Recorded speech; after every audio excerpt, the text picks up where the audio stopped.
So wrist locks come up in martial arts situations all the time, and basically every combatively effective martial art will have some repertoire of wrist locks. Certainly the same is true in Philippine martial arts. In almost no grappling art that uses them, though, will be simply you snatching their hands out of the air, because people just naturally withdraw their hands. It's that predator response that I grab your hand and your hand feels vulnerable. So more often than not, it'll be something that accidentally or incidentally happened in the situation.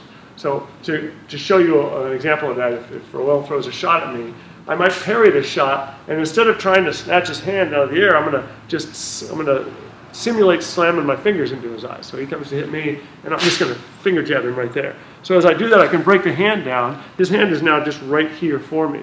So again, so when I come to hit you like this, I hit, there's the hand right there. So I'm just tracking it. So I'm not trying to grab it. When I pull it down, the way his anatomy works, his hand won't stay in this position. It'll just turn into that position. So it just gives me that thenar eminence right there. Now I can just reach up and touch my ear, so I can take a hold of him, and now I have a wrist lock right there.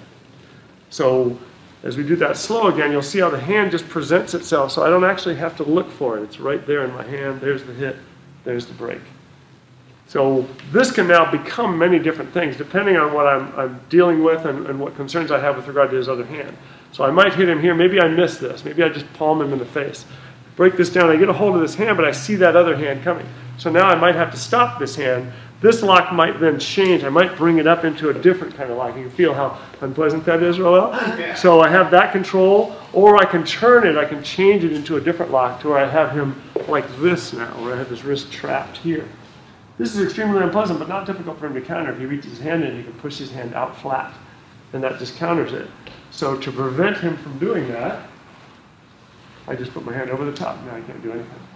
There's no way out, and if I just give him a little breath, you can see him responding. Okay, there's a little bit of added pressure here. So if we do that same technique, you can do it from this side. So he comes to hit. So again, I've got that hit. So you're coming from here. I've got that hit right there. I've got that breakdown. There's that hand again. There's that hit. From here, I could turn this. Now I have this lock here. It's extremely unpleasant, okay? Lots of ways I can apply this. I could just slap this. You can watch his reaction as I touch it, okay? I can also strike here. I can fire this as an elbow.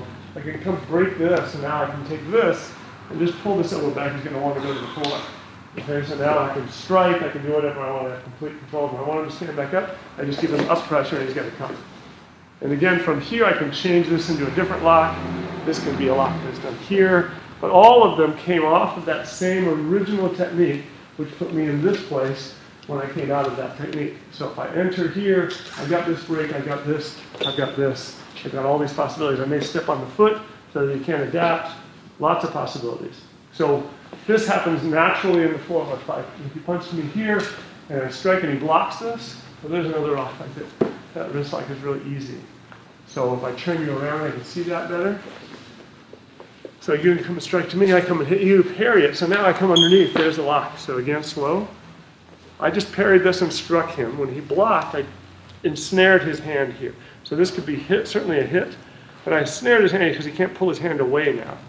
So now I entangle this, I key lock these hands together and just drop him. He's very much tightly locked up. Super fast, super strong lock. So I could attack this joint. When I hit here, the lock is immediately applied.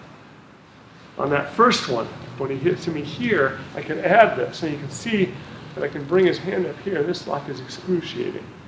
But how simple the lock is the key. So I turn you around again. I pick this up again. As I'm hitting him, I've got this thenar eminence in my hand. I bring this up and I key lock it right there. It's just, I can just blow his arm apart with this lock. And I'm almost applying none of it yet. I still have a good 95% of pressure I can apply. He's already at the tapping out point. All right, so very, very quick locks. That's what we want them to be. They're just sort of like you've gotten your hand caught in a mangle, which is the old thing they used to put laundry in to crush it. Okay, just boom, your arm just gets broken right away. So that's kind of wrist locking from Filipino martial arts.